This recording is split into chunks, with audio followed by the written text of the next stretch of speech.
My YouTube channel करबी Kalita blog और आज आमार राजतिलक थिएटर माने छवि गृहत हेरी हम आमार गानটো मुकली करब जे तार कारण रेडी हलो आमी गोटेकेजनी छाली और आपनालोक भिडिओটো हेकलेके चाइ देखिब जेनेके आबाहনত थाकोते मरम दिছিলে भिडिओবিলাক ইয়াতো চাব আৰু নতুন নতুন ভিডিও দিবৰ কাৰণে চেষ্টা কৰিম একেদিন যেটো ৰিহাৰ্সল হৈ আছে ব্লগ দিয়া নাই আৰু আজিৰ পৰা ষ্টাৰ্ট কৰিছে ভিডিওটো আৰু আমাৰ ৰুমটো ইগনোৰ কৰক এইবিলাক ওলাই মেলি ৰেডি সব আৰু দে যাবে মানে আৰু এইফালে আছে আমাৰ ৰিয়া মোৰ মেখেলাখনৰ তলতে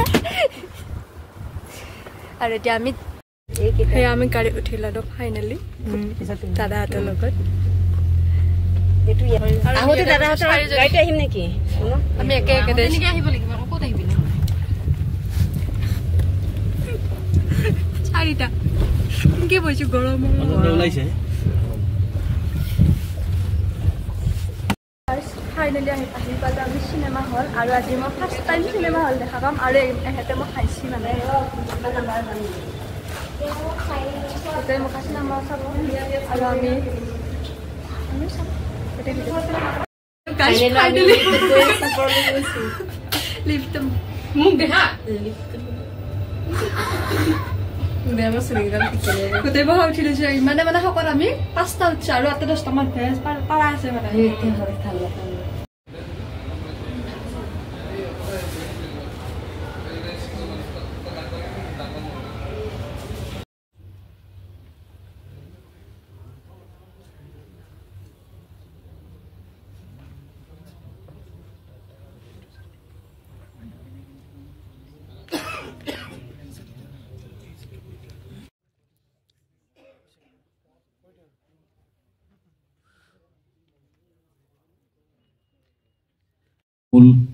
সত্ৰাধিকাৰী আমাৰ ৰাতুল পাছানী ডাঙৰীয়া তেখেতক আন্তৰিক ধন্যবাদ জ্ঞাপন কৰিছো কৃতজ্ঞতা জ্ঞাপন কৰিছো এইভাবেই যে অসমৰ ইতিহাসত প্ৰথমবাৰ বাবে ভ্ৰাম্যমান থিয়েটাৰৰ গীত অসমৰ সিনেমা গৃহত মুকলি হ'বলৈ গৈ আছে আৰু আজি প্ৰথমটো গীত হ'ব যে আমাৰ থিয়েটাৰ ৰাজতিলক থিয়েটাৰৰ সকলো জানে যে ৰাজতিলক থিয়েটাৰ অসমৰ আগশাৰীৰ অন্যতম সৰ্বশ্ৰেষ্ঠ নাট্য দল ৰাজতিলক থিয়েটাৰে সুদীৰ্ঘ বহু বছৰ ধৰি জনপ্ৰিয় নাটক সৰ্বশ্ৰেষ্ঠ নাটক জনপ্ৰিয় গীত উপহাৰ দি আহিছে অসমৰ সাংস্কৃতিক জগতলৈ অসমৰ সংগীত জগতলৈ ভ্ৰাম্যমান নাট্য জগতলৈ আৰু এই ক্ষেত্ৰত আমি ৰাজতিলক থিয়েটাৰৰ সমূহ শিল্পী কলা কৌশলী প্ৰযোজক সকলোকে ধন্যবাদ জ্ঞাপন কৰিছো আৰু আজি আমি সমবেত হৈছো এইটো কাৰণেই যে ৰাজতিলক থিয়েটাৰৰ 2025-26 নাট্যবৰ্ষৰ এখন বিশেষ নাটক যশস্বী নাট্যকাৰ অভিজিত ভট্টাচাৰ্য ডাঙৰীয়াৰ মোৰ চকুলে নাচাবা অজয় ফুকন অবিহনে ৰাজতিলক থিয়েটাৰ বুলি নহয় থিয়েটাৰ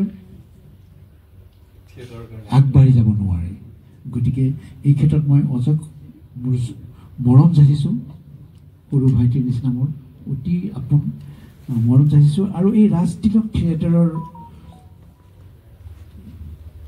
খন আগুৱাই লৈ যোৱাৰ ক্ষেত্ৰত মধ্যমণি যি সেয়া হৈছে ৰাতুল দাস আৰু মুন্নি ফুকন মোৰ বিশ্বাস আছে আৰু মই দুইজনকে অভিনয় ভাল পাওঁ মোৰ বৰ প্ৰিয় গতিকে মোৰ বিশ্বাস আছে যে ৰাজতিলক থিয়েটাৰ অসমৰ চুকে কোণে জয় জয় মই হৈ ৰ'ব আৰু আজিৰ গীতটি মই মোৰ ভগৱানৰ ওচৰত প্ৰাৰ্থনা জনাইছো এই গীতটি ৰাজতিলকে নতুন তিলক ৰচনা কৰক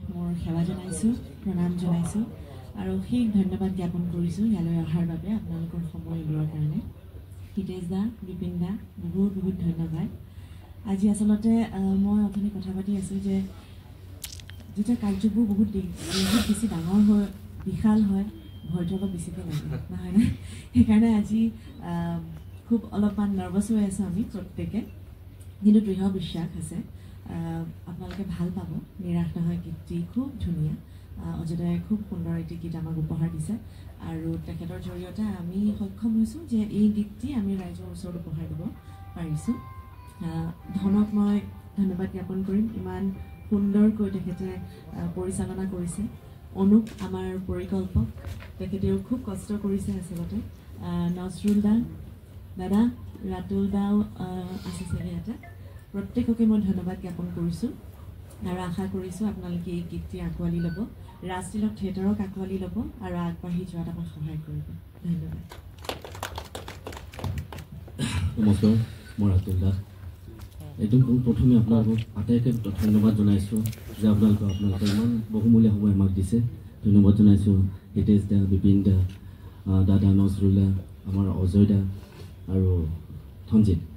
ইমান ধুনীয়া গান এটা আমাক উপহাৰ দিলে। লগতে অভিজিতকো ধন্যবাদ জনাইছোঁ, তেওঁ ইমান ধুনীয়া নাটক এখন আমাক দিলে, মোৰ চকুলে নাচাবা, যিখন নাটকৰ গান এটা আজি উন্মোচন হ'ব, লাল লাজতে মৰি যাম।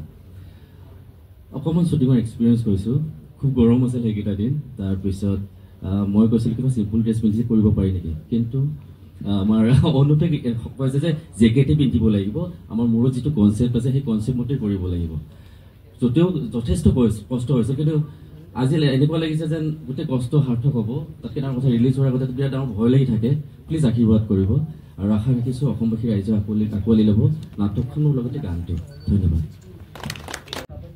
নমস্কাৰ, সাংস্কৃতিক অভিনন্দন জনাইছোঁ সকলোকে। ময়ো ইয়াত উপস্থিত থকা সকলোকে বিশেষভাৱে ধন্যবাদ জনাইছোঁ।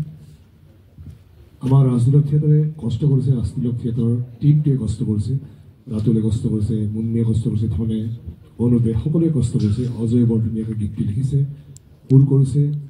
গতিকে আপোনালোকৰ আশীৰ্বাদ অবিহনে আমাৰ আগুৱাই যোৱাত অলপ অসুবিধা হ'ব।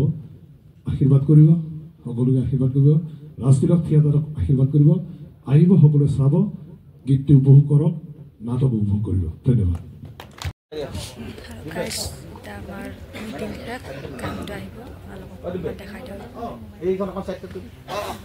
তলৰ লাইট চাইডে সকলোৱে তাক গান আহিব।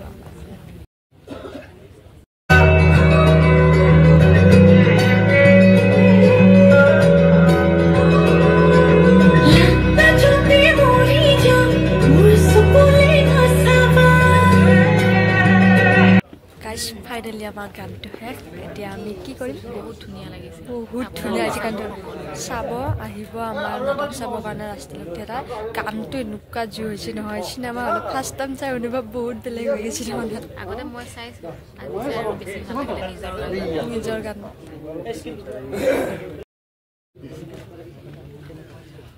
আমাৰ AC মাল্টিমিডিয়া আৰু লগতে অসমৰ যিমানবিলাক মিউজিক ডিষ্ট্ৰিবিউশ্যন হয় গোটেইখিনি কাম চাই থাকে। আৰু আমাৰ বাবুলিকো মাতিছোঁ এবাৰ, আৰু আমাৰ ৰাজতিলক থিয়েটাৰৰ এতিয়া ইউটিউব চেনেলটো বাবুলিক দায়িত্ব দিছোঁ, আগবঢ়াই লৈ যাবৰ বাবে আজি গানটো ইতিমধ্যে মুকলি কৰিছে। আৰু প্ৰথমে আমি সীমান্ত ফাইনেলি এইকেইটা পুৰা খাই আছে।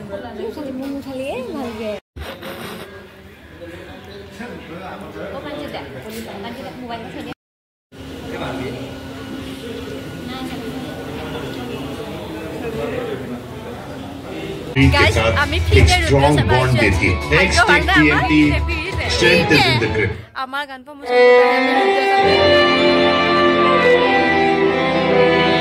মানুহে নাই হলত, মানুহে নাই।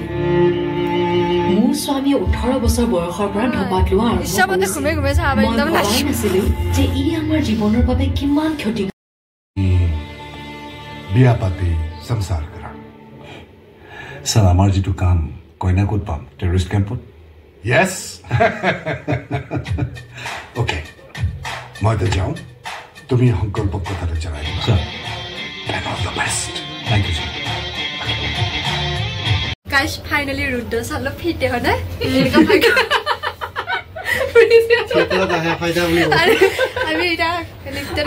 আমি ৰাস্তাৰ লগত আহি বহুত ফাইদা মানে আমাৰ হৈছে, বহুত ভাল হ'ল না। আৰু এইবিলাক কাকুদা ৰূপাঞ্জলি বা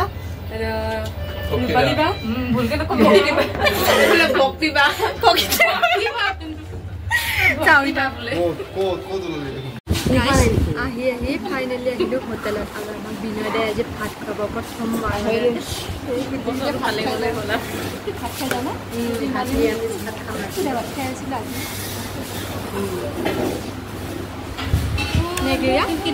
আজি ইয়াতে চিনেমা চাওঁ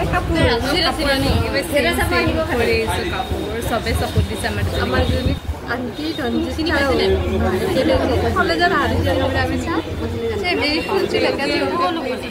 মানে মিলাই দিছোঁ আৰু প্ৰথমৰ পৰাই আমি মিলাই গৈছোঁ আৰু তলেও মিলাই ভাবাকে হৈ গৈছিলে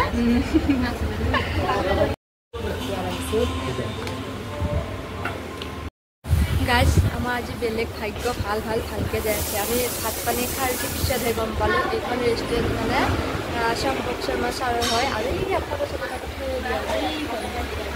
আৰু ইয়াতে চব বস্তুৱে পায় মানে ইমান ধুনীয়া ন আহিব আপোনালোকে আহিব খাব আৰু ধুনীয়া বনাই দিয়ে নিৰামিষ খাইছোঁ তথাপিও বহুত ধুনীয়া আছে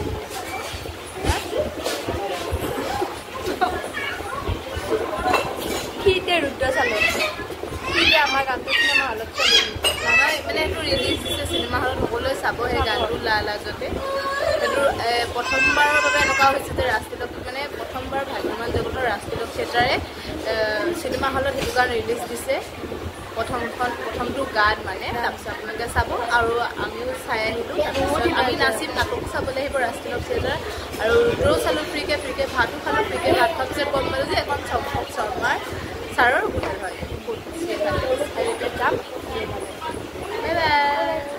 আৰু আজি ভিডিঅ'টো সমাপ্ত কৰিছোঁ ৰুমতে আৰু সময় পাওঁ নে নাপাওঁ নাই কাইলৈ লগ পাই আছোঁ